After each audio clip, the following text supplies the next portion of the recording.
हाँ जी, अस्सलाम वालेकुम। तो आज का हमारा टॉपिक है ग्रैन्यूल्स एंड स्टोरेज बॉडीज़। इसके अलावा हम स्पोर्स और सिस्ट के बारे में भी पढ़ेंगे। तो सबसे पहले स्टोरेज ग्रैन्यूल्स की बात करें तो बैक्टीरिया एक बहुत कम्पेटिटिव इन्वायरमेंट में रहता है, जहाँ पे यानी मुकाबला बहुत ज़्यादा होता है, क्योंकि न्यूट्रिएंट्स जो है ना वो शॉर्ट सप्लाई में होते हैं। तो बैक्टीरिया क्या करता है कि जब भी पॉसिबल हो ना तो वह एक्स्ट्रा न्यूट्रिएंट्स को स्टोर कर लेता है।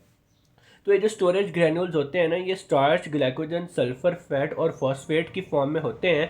यानी बैक्टीरिया ग्रैन्यूल्स को स्टोर करके रखता है कि जब ज़रूरत पड़े और कोई न्यूट्रिएंट ना मिल रहा हो तो वो उसके ज़रिए अपनी ज़रूरत पूरी कर ले।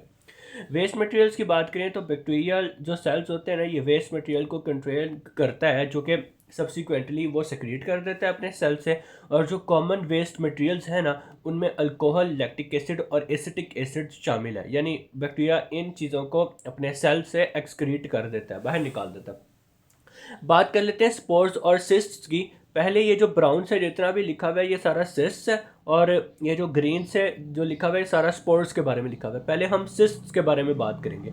सिस्ट्स जो है ना, ये अनफेवरेबल कंडीशंस में बनते हैं, यानी कि हीट हो गई, पीएच ज़्यादा हो गई, टेम्परेचर ज़्यादा होगा, प्रेशर, कोई भी अनफेवरेबल कंडीशंस है।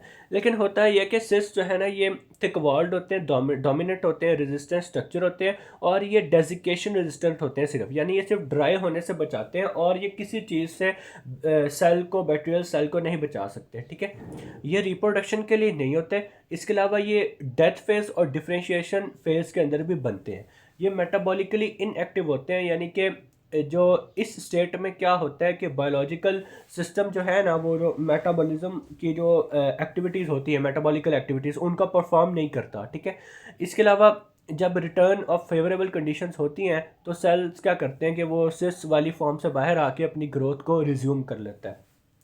बात कर लेते हैं स्पोर्स की। स्पोर्स थिक वॉल्ड, रेजिस्टेंट और डोरमेंट स्ट्रक्चर होता है। ये डेजिकेशन रेजिस्टेंट भी होता है, pH, heat, temperature, pressure, light और रेजिस्टेंट भी ये होता है। ठीक है, ये भी रिप्रोडक्शन के लिए नहीं होता, ये भी मेटाबॉलिकली इनएक्टिव होता है। इसके अलावा स्पोर्स ना दो तरह के होते हैं, एक होता है एक्सोस्पोर, दूसरा होता है एंडोस्पोर। तो एक्सोस्पोर जो होता है ना, ये बैक्टीरिया की जो सेल वॉल होती है उसके बाहर बन जाता है। और जबकि जो एंडोस्पोर होता है ना, ये बैक्टीरियल की जो सेल वॉल होती है ना, उसके अंदर बन जाता है। तो हमारा ये टॉपिक खत्म होता है। उम्मीद है कि आप लोगों को समझ आ गई होगी। अल्लाह हाफिज़।